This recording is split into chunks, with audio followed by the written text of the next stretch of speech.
Hello students, welcome to book hive educator. मैं विकास कुमार झा।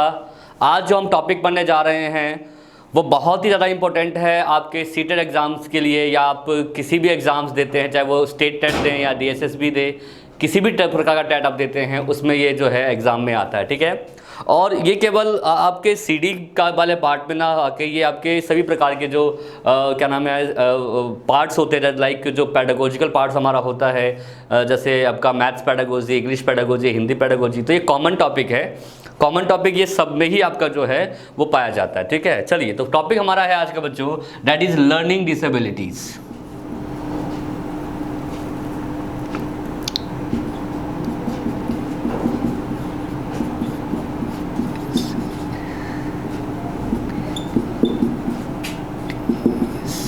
ठीक है, तो आज अब बात करेंगे लर्निंग डिसेबिलिटीज की, जिसको हम हिंदी में कहते हैं अधिगम नियोग्यता।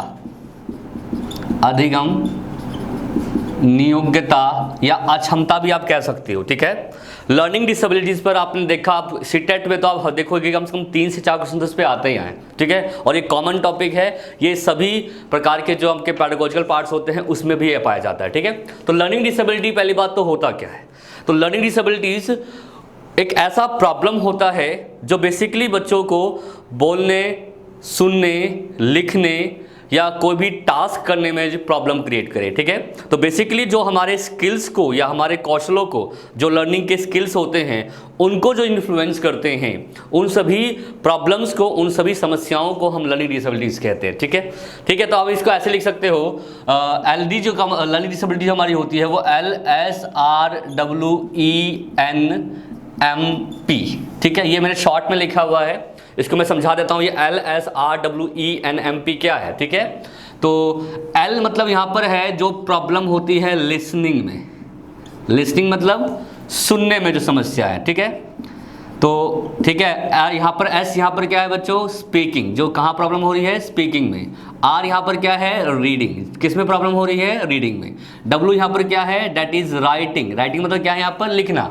ठीक है, तो M यहाँ पर क्या है? M होता है दैट इज मोटर टास्क करने में। मोटर मतलब होता है जो भी गतिक क्रियाएं होती हैं उनको करने में। ठीक है, N यहाँ पर क्या है? जो न्यूमेरिकल टास्क करने में, जो न्यूमेरिकल जो प्रॉब्लम्स होती हैं, जिसको हम संख्यात्मक समस्याएं होते हैं उनको करने में दिक्कत जो आती है। और P मतलब यहाँ पर हो सकता है that is perceptual problems. Perceptual मतलब होता है जो देखकर कोई चीज़ अंडरस्टैंड नहीं कर पाते हैं, ये प्रॉब्लम्स। ठीक है, तो बेसिकली जो लर्निंग डिसेबिलिटीज होती हैं इन सभी लेटर्स से हम जान सकते हैं LSRWENMP। ठीक है, बट बेसिकली हम एग्जाम्स में जो आपके क्वेश्चंस आते हैं वो ज़्यादा किस पे आते हैं? LSRW पर, यानी कि listening, speaking, reading and writing. यानी कि जो बेसिकली लिसनिंग में, रीडिंग में, राइटिंग में प्रॉब्लम्स होती हैं, उन सभी प्रॉब्लम्स की वजह से, बिकॉज ऑफ दैट प्रॉब्लम्स बच्चे की लर्निंग परफॉर्मेंस या लर्निंग अचीवमेंट इन्फ्लुएंस हो रहा हो, तो उसे हम कहते हैं लर्निंग डिसेबिलिटी। ठीक है बच्चों, तो आपको समझ में आ गया होगा डिसेबिलिटी क्या है, जो आपको बेसिकली लर्निंग करने में क्या करता है?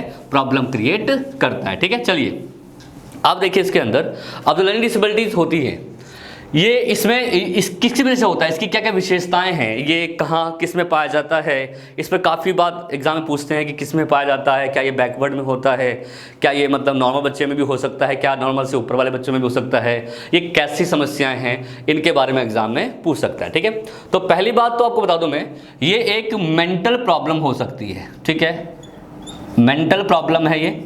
मेंटल प्रॉब्लम मतलब होता है आपका ये एक की तरह की मानसिक या बौद्धिक समस्या हो सकती है। ठीक है, मानसिक या ये बौद्धिक समस्या हो सकती है, या इसको आप न्यूरोलॉजिकल प्रॉब्लम भी कह सकते हो, तो चीज़ों को कंफ्यूज करता है या बेसिकली जो हमारे मेंटल प्रोसेसेस में क्या नाम है प्रॉब्लम क्रिएट करता है, जिसकी वजह से हमारी लर्निंग क्या होती है? इन्फ्लुएंस होती है। तो मेंटल प्रॉब्लम से हम कह सकते हैं मानसिक समस्या होती है।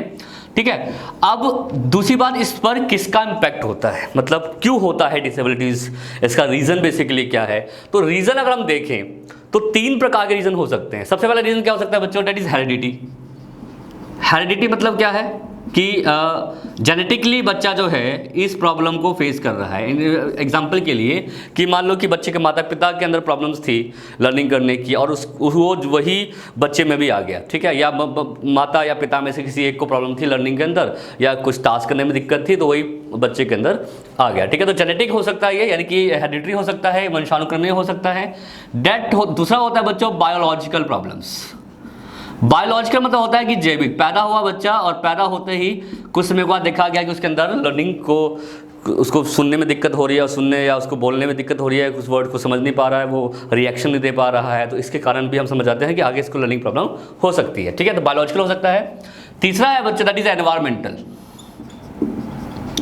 एनवायरमेंटल की हम बात करें तो एनवायरमेंटल का मतलब ये है बच्चों कि एनवायरमेंट का इंपैक्ट, यानी कि वातावरण बच्चे को प्रॉपर नहीं मिला है। ठीक है, बच्चे को क्या नहीं मिला है प्रॉपर, बच्चे को वातावरण प्रॉपर नहीं मिला हुआ है। जैसे कि मैं आपको एग्जांपल देता हूँ, अभी टीचर्स कभी कॉल हम कॉप नहीं कर पाते, या टीचर से अच्छे नहीं मिल पाते बच्चे को, या जो पढ़ाते हैं वो वहाँ पर बच्चा कंफ्यूज रहता है। ठीक है, या टीचर के पास स्किल्स नहीं होते हैं, या उसको हम कहीं कहीं मोटिवेट नहीं करते हैं सीखने के लिए, पढ़ने के लिए, प्रॉब्लम को हम क्या नाम है सही से समझ नहीं पाते हैं, या उसका उस प्रकार का एनवायरमेंट नहीं दे पाते, तो प्रॉब्लम्स हो सकती हैं। तो ये बेसिकली हेरिडिटरी भी हो सकता है, हेरिडिटरी बहुत कम चांसेस होते हैं बच्चों, बट एनवायरमेंटल चांसेस होते हैं वो ज़्यादा होते हैं। बायोलॉजिकली भी हो सकता है कि पैदा होते ही बच्चों में समस्याएं आ सकती है। ठीक है, चलिए तीसरी बात क्या है बच्चों कि अब ये किन बच्चों में पाया जाता है। सबसे बड़ी समस्या ये है कि किन बच्चों में पाया जाता है। देखो बच्चों, जो एवरेज से नीचे वाले बच्चे होते हैं, जैसे आपका बैकवर्ड हो गया, मेंटल रिटार्डेड हो गया, माइंड मॉडरेट, इन सभी बच्चों में तो पाया जाएगा, क्योंकि भाई वो बच्चे अगर मेंटली अगर अच्छे नहीं हैं तो उनकी ऑब्वियस सी बात है कि लर्निंग प्रॉब्लम आ सकती है। बट याद रखना बच्चों, लर्निंग डिसेबिलिटी एक ऐसी चीज़ है जो एवरेज से नीचे वाले में भी हो सकती है, एवरेज बच्चे में भी हो सकती है, और एबव से एवरेज से ऊपर वाले जो बच्चे होते हैं उनमें भी लर्निंग डिसेबिलिटीज हो सकती हैं। यानी आप ये लिख सकते हो, it can be found in average, it can be found in average and above average children. ठीक है, यानी कि औसत, देखो औसत से कम वाले में तो है ही है, लेकिन औसत से ऊपर वाले बच्चे में भी ये प्रॉब्लम हो सकती है। यानी कि यह है आप औसत बुद्धि वाले में भी हो सकती है और औसत से ऊपर बुद्धि वाले बच्चे में भी हो सकती है। यानी कि आप ये कह सकते हो जो क्रिएटिव बच्चे होते हैं, गिफ्टेड बच्चे होते हैं, इनमें भी लर्निंग डिसेबिलिटी हो सकती है। ठीक है, अब ऐसा नहीं है कि आप एक गिफ्टेड बच्चे होगे तो आप में डिसेबिलिटीज़ नहीं होगी, आप एक क्रिएटिव बच्चे होगे तो आप में डिसेबिलिटीज़ नहीं होगी, ऐसा नहीं है, हो सकता है। ठीक है, इसका बेस्ट एग्जाम्पल मैं आपको बताता हूँ। आपने नाम सुना होगा बच्चों एल्बर्ट आइंस्टाइन का। ठीक है, एल्बर्ट आइंस्टाइन के पास बहुत ज़्यादा शार्प इंटेलिजेंसी थी, बट स्टार्टिंग में उनको भी लर्निंग डिसेबिलिटीज, उनको भी रीडिंग राइटिंग प्रॉब्लम थी स्टार्टिंग में। ठीक है, चलिए आपने नाम सुना होगा थॉमस अल्वा एडिसन का। एडिसन को तो आपको पता है स्कूल से ही निकाल दिया गया था। ठीक है, उनके पेरेंट्स ने, उनके माता पिता ने उसको कैसे से पढ़ाया था। ठीक है, तो उनको भी प्रॉब्लम थी, और आपको पता है उन्होंने तो बल्ब का ही निर्माण किया है। ठीक है, आपको मैं नाम बताता हूँ, तो ये दो मैंने नाम जो लिए हैं ये हमने नाम लिए गिफ्टेड की। अब मैं बात करता हूँ क्रिएटिव में। क्रिएटिव में आप लोगों ने मूवी देखी होगी तारे ज़मीं पे। ठीक है, उसमें बच्चा होता है ईशान। ठीक है, और उस ईशान को डिसलेक्सिया की प्रॉब्लम होती है, बट वो बड़ा ही क्रिएटिव होता है। तो अब जरूरी नहीं कि आपके अंदर क्रिएटिविटी है या आप बहुत गिफ्टेड हो तो आपको डिसेबिलिटी नहीं हो सकती है। डिसेबिलिटी कैसी चीज़ है बच्चों, ये हर एक तरह के बच्चे के अंदर पाई जा सकती है। लेकिन इसके सबसे बड़ी बात ये है बच्चों, ये प्रॉब्लम अगर आपको हो गई तो ऐसा नहीं है कि आपको हो गई तो ये इसको आप ख़त्म नहीं कर सकते। इसको आप रेगुलर अगर हम प्रॉब्लम को डायग्नोसिस कर लें, मतलब उसको पहचान लें, उसके हिसाब से उसको ट्रीटमेंट प्रोवाइड करें, क्या नाम है, उसको हम बिहेवियर ट्रीटमेंट दें, उसको हम कॉग्निटिव ट्रीटमेंट दें, तो इस प्रॉब्लम्स को आप क्या कर सकते हो, क्योर कर सकते हो। यानी कि it can be found in average and above average children, यानी कि नॉर्मल भी बच्चे में भी हो सकता है और नॉर्मल से ऊपर वाले बच्चों में भी ये समस्या आपकी हो सकती है। ठीक है, लेकिन आप यहाँ लिख सकते हो it can be tackled by, it can be tackled by diagnosis and remedial teaching, है ना।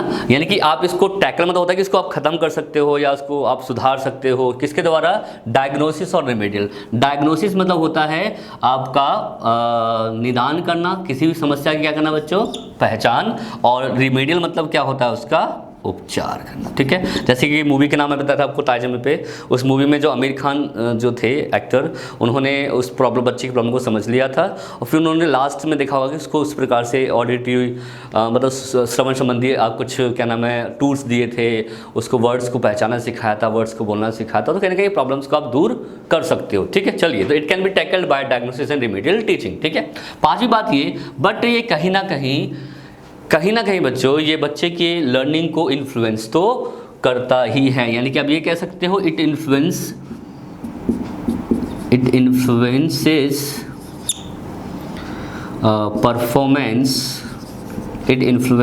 परफॉर्मेंस एंड अचीवमेंट, है ना। ये बच्चे की अचीवमेंट्स को, जो उपलब्धि प्राप्त करना चाहता है वो, या उसका जो निष्पादन है, इसको बोलते हैं निष्पादन, और इसको कहा जाता है बच्चों, अचीवमेंट्स को हम कहते हैं क्या, दैट इज उपलब्धि। तो इस बच्चे की उपलब्धि को या बच्चे के निष्पादन को ये क्या करती है बच्चों, इन्फ्लुएंस करती है। ठीक है, चलिए, ये आपको याद रखना है।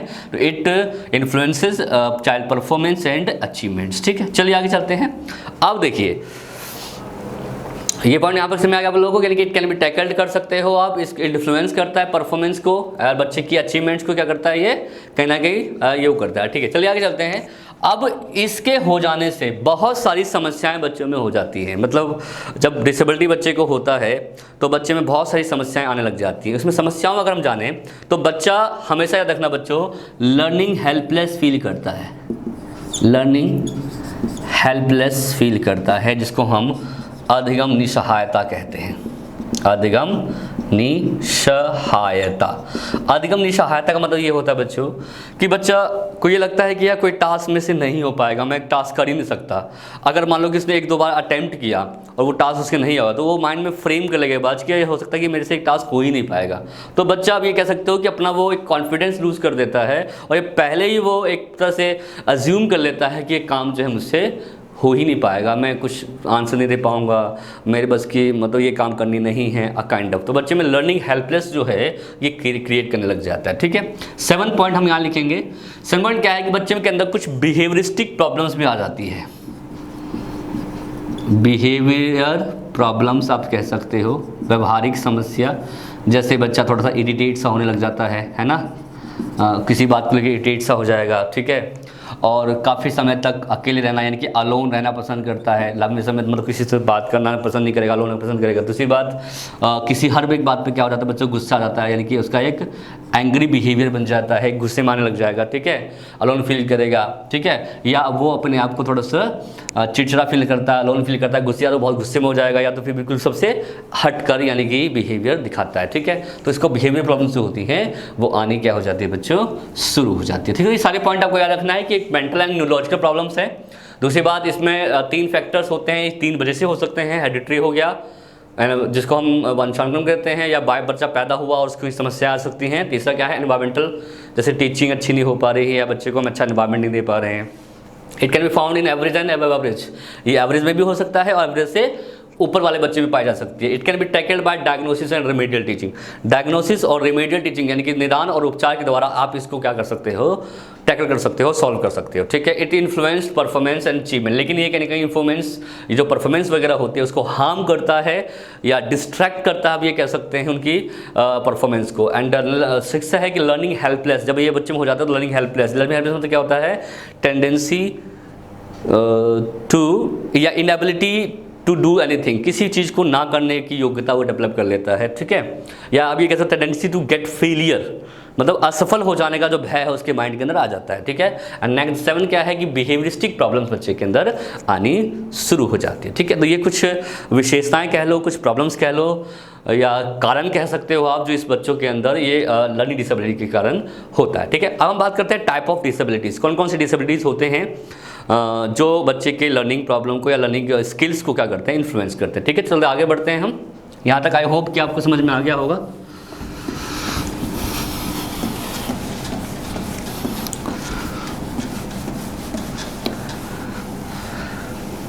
चलिए अब हम बात करेंगे टाइप्स ऑफ डिसेबिलिटीज, कौन कौन सी डिसेबिलिटीज होते हैं लर्निंग के।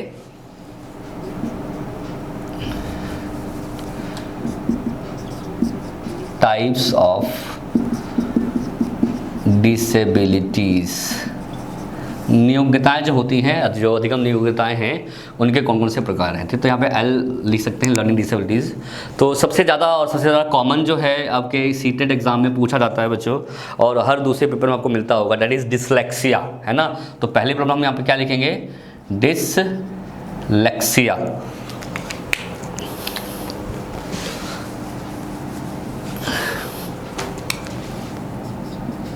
डिसलेक्सिया, डिसलेक्सिया, या आप एक वर्ड और लिख सकते हो यहाँ पे अलेक्सिया। ये दोनों वर्ड ऑलमोस्ट सेम ही होते हैं, थोड़ा बहुत बच्चे को माइंड को घुमाने के लिए ये वर्ड दे देता है। डिसलेक्सिया या अलेक्सिया होता है, इसको हम डिसलेक्सिया होता है बच्चों, जिसको कहा जाता है बच्चों रीडिंग प्रॉब्लम, रीडिंग प्रॉब्लम, ठीक है। बेसिकली जिनको रीड करने में दिक्कत होती है, जैसे बेसिकली जो अल्फ़ाबेट्स वगैरह के में बच्चे कंफ्यूज रहते हैं, या कुछ ऐसे वर्ड्स होते हैं, कुछ ऐसे लेटर्स होते हैं जो मतलब अगर हम उसको उल्टा कर दें तो थोड़े से सेम से लगते हैं, बट थोड़ा बच्चा रिवर्स उस वर्ड को कर देता है। तो बेसिकली जो डिसलेक्सिया के अंदर या तो बच्चा रीड नहीं कर पाएगा, जैसे कुछ मोटे वर्ड्स दे दिए बच्चे को, बच्चा वर्ड को रीड नहीं कर पाता है, या वो लेटर्स में हमेशा क्या रहता है, कंफ्यूज रहता है, या लेटर को रिवर्स कर देता है। आपने देखा होगा बच्चों कि बच्चे बैट को डैब पढ़ते हैं, है ना, यानी कि वो लेटर को क्या कर देता है, रिवर्स कर देता है, या लेटर के साथ साथ वर्ड को रिवर्स कर सकता है, ठीक है। टॉप को वो क्या पढ़ेगा, पॉट, है ना। शॉ उसके लिए बन जाएगा, शॉ को क्या पढ़ेगा वो, वॉज, ठीक है। ये कुछ एग्जाम्पल आपने देखे भी होंगे, ठीक है। तो ये सारी चीज़ें प्रॉब्लम्स जो होती हैं उसको हम बोलते हैं डिसलेक्सिया, जो खुद जो रिवर्स ऑफ लेटर करता है, या उसको रीडिंग स्पीड जो होती है वो प्रॉपर नहीं बन पाती है, ठीक है, या उसके माइंड में जो वर्ड्स घूमते हैं, लेटर घूमते हैं, वो कुछ और ही फ्रेम करके घूमते हैं, ठीक है। यानी कि बच्चे में बेसिकली रीडिंग को इन्फ्लुएंस करता है, यानी कि आप ये कह सकते हो कि ये क्या है, एक पठन विकार है। पठन मतलब क्या होता है, बेसिकली जिनको पढ़ने में समस्या होती है, और ज़्यादा इसमें क्या करता है बच्चों, reverse letters, reverse of letters, या है ना, लेटर रिवर्स करने की जो एबिलिटी हो जाती है, डिसेबिलिटीज होती है, ठीक है। चलिए, यानी कि अक्षरों को वह उल्टा पुल्टा कर देता है या रिवर्स कर देता है, ठीक है बच्चों। तो डिसलेक्सिया क्या है यहाँ पर, डिसलेक्सिया यहाँ पर क्या है, रीडिंग प्रॉब्लम्स, यानी कि रीडिंग करने में जो समस्या बच्चे के अंदर पाई जाती है, ठीक है। चलिए अगला है बच्चों, डेट इज डिसग्राफिया, ठीक है। तो डिसलेक्सिया जिसके पास डिसलेक्सिया प्रॉब्लम होती है, और ज़्यादातर बच्चों में डिसग्राफिया भी होता है, क्योंकि डिसग्राफिया लिखने की वजह से है। अब अगर आप पढ़ोगे वही तो ऑब्वियसली बात है, लिखोगे भी वही। तो डिसलेक्सिया के बाद जो सेकंड है हमारा, वो है डिसग्राफिया, ठीक है। और डिसग्राफिया जो है हमारा, डिसग्राफिया होता है that is writing problems, writing problem. Writing problem मतलब क्या है यहाँ पर, जो लिखने संबंधी विकार कह सकते हो आप, लिखने संबंधी विकार, ठीक है। आप देखो डिसग्राफिया में क्या होता है कि बेसिकली इसमें 3-4 प्रॉब्लम्स हो सकती हैं, या तो बच्चा इसमें भी रिवर्स लेटर कर देगा। रिवर्स लेटर मतलब वही अक्षरों का हेर फेर, जहाँ पर बच्चे को लिखना होता है गॉड तो लिख देता है डॉग, काफ़ी कॉमन सा एरर बच्चे करते हैं, ठीक है। तो जहाँ पे इसको लिखना होता है पॉट, वो लिख देता है टॉप। तो ये है बच्चों रिवर्स लेटर, लेटर को या तो उल्टा पुल्टा कर देना, या वर्ड को ही उल्टा कर देना, ठीक है। या तो होती है बच्चों जिसको हम बोलते हैं hand writing problem. Hand writing मतलब क्या है कि जो बच्चा या तो बहुत चिपका के लिखता है, या वो बहुत खुला खुला लिख देगा। तो आपने सुना होगा, या तो बच्चा पहले तो सीधी लाइन लिखेगा, फिर बाद में फिर कर्सिव राइटिंग से उसको लिखना शुरू कर देगा। तो ये एक होती है हैंड राइटिंग प्रॉब्लम होती है, जिसको हस्तपरक प्रॉब्लम समस्या कहते हैं, ठीक है। तो एक तो रिवर्स लेटर हो गया, और एक हो गया हैंड राइटिंग, और एक होता है आपने सुना होगा बच्चे, इसको बोलते हैं स्किपिंग लेटर्स। स्किप लेटर्स भी लिख सकते हो, या स्किपिंग लेटर्स, यानी कि जो लेटर्स होते हैं उसको वो स्किप कर देता है, मतलब हटाई देता है। जैसे कि लिखना होता है उसको, कि मान लो कि लिखना है उसको हीट, तो हीट लिखेगा वो HET, तो स्पेलिंग क्या होती है HEAT। तो वर्ड्स ने क्या हुआ कि ए को वह उसको पता लगता है कि इसमें ए भी आएगा, तो एक कुछ साउंड प्रॉब्लम भी बच्चे को पाई जाती है। तो बच्चा जो होता है लेटर को क्या कर देता है, स्किप, ठीक है। मेड लिखना होता है तो मेड की जगह लिखता है वो MAD, मैड लिख देता है, और इसमें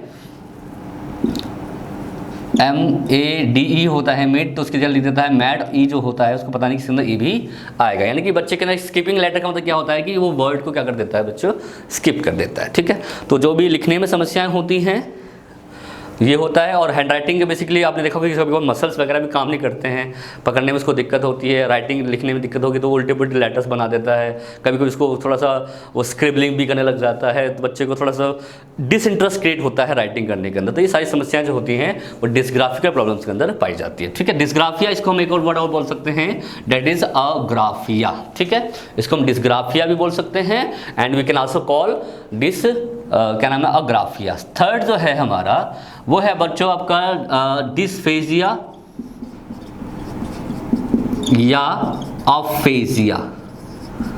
काफी क्वेश्चन इस पे भी आ चुके हैं बच्चों, बहुत इंपॉर्टेंट है ये आपका डिस्फेजिया और अफेजिया। ठीक है, डिस्फेजिया होता है या अफेजिया होता है language problem, language communication problem, language communication problem. इन बच्चों को क्या होता है बच्चों कि इनके पास वर्ड पावर बहुत लिमिट होती है। ठीक है, वर्ड्स प्रॉपरली इनके पास नहीं होते। दूसरी बात ये है कि ये बच्चे जो होते हैं नर्वस हो जाते हैं कम्युनिकेट करने में। ठीक है, कोई बात को कह नहीं पाएंगे या कहने में हिचकिचाते हैं, या उनको ये लगता है कि जो लैंग्वेज में यूज कर रहा हूँ शायद वो दूसरे को समझ में नहीं आएगा। अब इन्हें देखा होगा जो बच्चा पहली बार किसी एनवायरनमेंट में जाता है तो बच्चा अपनी मदर लैंग्वेज का यूज़ करता है। ठीक है, पर धीरे धीरे वो क्या करता है कि वो अब जो टारगेट लैंग्वेज उसको सिखाई जा रही है उसके साथ वो लिंक करने लग जाता है। लेकिन मोस्ट ऑफ द टाइम बच्चे क्या होते हैं कि वो क्लास में कम्युनिकेशन नहीं करते, क्लास में चुप चुप से रहते हैं या क्वेश्चन का आंसर नहीं देते, तो उस लैंग्वेज के साथ बच्चा लिंक करने में उसको समस्याएँ पैदा हो जाती हैं। तो जब वो समस्याएँ पैदा होने लग जाती हैं और वो काफ़ी एक्सट्रीम हो जाती हैं तो फिर वो डिस्ग्राफिया या डिस्फेजिया या अफेजिया क्रिएट करता है। डिस्फेजिया फेजिया बेसिकली कन्वर्सेशन प्रॉब्लम कह सकते हो आप, लैंग्वेज को कोरिलेट करने की प्रॉब्लम कह सकते हो आप, या कोई चीज़ अंडरस्टैंड करने में समस्या जिसके लिए बेसिकली होता है लैंग्वेज के अंदर, वो आपकी डिस्ग्राफिया डिस्फेजिया या अफेजिया कहलाते हैं। तो आप ये कह सकते हो कम्युनिकेशन प्रॉब्लम, एक्सप्रेशन प्रॉब्लम्स या लैंग्वेज में क्या नाम है एक डीलिंग करने में जो प्रॉब्लम्स होती हैं उसे हम क्या कहते हैं बच्चों, डिस्फेजिया या अफेजिया। ठीक है, आई होप कि ये पॉइंट समझ में आ गया आप लोगों को। फोर्थ जो होता है वो है डिसकैलकुलिया, डिसकैलकुलिया। ठीक है, डिसकैलकुलिया आपने सुना होगा। डिसकैलकुलिया होता है, अब कैलकू का मतलब है वो कैलकुलेशन की प्रॉब्लम होती है, तो डिसकैलकुलेशन जो कैलकुलेशन की प्रॉब्लम जिसमें पाई जाती है उसको हम बोलते हैं डिसकैलकुलिया। ठीक है बच्चों, तो बेसिकली क्या लिखोगे आप, न्यूमेरिकल प्रॉब्लम्स कह सकते हो, न्यूमेरिकल प्रॉब्लम्स या कैलकुलेशन प्रॉब्लम भी आप कह सकते हो। कैलकुलेशन प्रॉब्लम्स जो कैलकुलेट करने में ना, जोड़ने में घटाने में जिसको समस्याएं होती हैं, या इसमें क्या होता है बच्चा डिजिट को उल्टा पुल्टा लिख देता है। इसमें हमने क्या पढ़ा डिसलेक्सिया में कि वो लेटर को रिवर्स कर देता है, उल्टा कर देता है। यहाँ पे वो डिजिट को उल्टा कर देता है। जैसे कि आप मान लो कि 13 डिवाइडेड बाय 3 कितना होता है 69, तो वो लिख देगा उसकी जगह 96 है ना। 755 7 कितना होता है 35, इसकी जगह 53। ठीक है, तो इसको बोलते हैं दैट इज कैलकुलेशन प्रॉब्लम, या ये भी कह सकते हो कि वो लेटर जो डिजिट होते हैं उसको क्या कर देता है, रिवर्स कर देता है। ठीक है, आई होप कि ये जो था पॉइंट समझ में आ गया होगा आप लोगों को। नेक्स्ट जो है दैट इज डिसकैलकुलिया हो गया। अगला है नंबर 5 जो काफ़ी बार एग्जाम में आपने देखा, इस पर क्वेश्चन एग्जाम में आते हैं, वो है आपका डिस्प्रैक्सिया। डिस्प्रैक्सिया, ठीक है, डिस्प्रैक्सिया या अप्रेक्सिया भी कह सकते हो आप। डिस्प्रैक्सिया जो होता है इसको हम बोलते हैं फिजिकल मोटर डिसेबिलिटी या फिजिकल मोटर प्रॉब्लम्स कह सकते हो आप, जिसको हम गामक समस्या कह सकते हैं या गतिक समस्या कह सकते हैं। जो बॉडी मूवमेंट्स में बच्चा प्रॉब्लम होती है या बच्चा बॉडी और आइज कोऑर्डिनेशन नहीं बना पाता है, तो उन बच्चों को प्रॉब्लम किस चीज़ की होती है? डिस्प्रेक्सिया की होती है। ठीक है, आप इसको ऑर्थोपेडिकल प्रॉब्लम भी कह सकते हो। जो बॉडी के अंदर जो हमारे बोन्स की मूवमेंट होती है, जो हमारे आप ये कह सकते हो जो मसल्स की प्रॉब्लम्स होती हैं, उनकी वजह से जो बच्चे के प्रॉब्लम आ रही है। ठीक है, तो इसमें आप ये कह सकते हो कि बच्चा इसमें फाइन मोटर में या ग्रॉस मोटर में अच्छा नहीं होगा। फाइन पता है आपको क्या हो? कुछ छोटे मोटे काम करने में या कुछ उछलने कूदने में समस्याएं होती हैं। दूसरी बात, बच्चे को इसमें क्या होता है कि डिस्टेंस, किसमें? इसमें क्या होता है बच्चे के?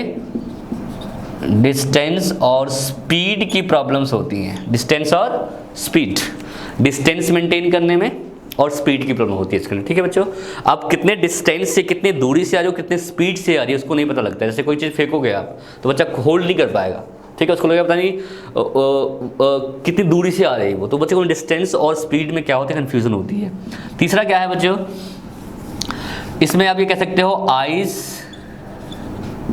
एंड हैंड कोऑर्डिनेशन नहीं बन पाता है। हैंड कोऑर्डिनेशन नहीं बन पाता, यानी कि बच्चा आइज़ और हैंड को क्या नहीं कर पाता बच्चों? कोऑर्डिनेट। जैसे कि कोई चीज़ मूव कर रहा है, कोई चीज़ चला रहा है, उसको पता नहीं कि मुझे किस पर ध्यान देना है। जैसे कुछ ड्राइवर वगैरह होते हैं, उनको सबको ध्यान रखना पड़ता है कि भाई ब्रेक पे भी प्रॉपर हम करें। तो बच्चे में आइज़ और हैंड कोऑर्डिनेशन, जैसे आपने देखा होगा कि वो मार्चिंग वगैरह होती है तो बच्चे को पता नहीं कि लेफ्ट पैर लेके जाना है कि राइट पैर लेके जाना है, तो बच्चे में आइज़ और हैंड जो है कोऑर्डिनेशन नहीं बन पाता। उससे हम क्या कहते हैं? दैट इज़ डिस्ग्राफिया प्रॉब्लम्स कहते हैं। ठीक है, आई होप कि यहाँ तक समझ में आ गया आप लोगों को। ये 5 ही समस्याएं होती है जिसके बारे में ज़्यादा एग्जाम में पूछा जाता है। ठीक है, इससे ज़्यादा नहीं पूछ सकता वो।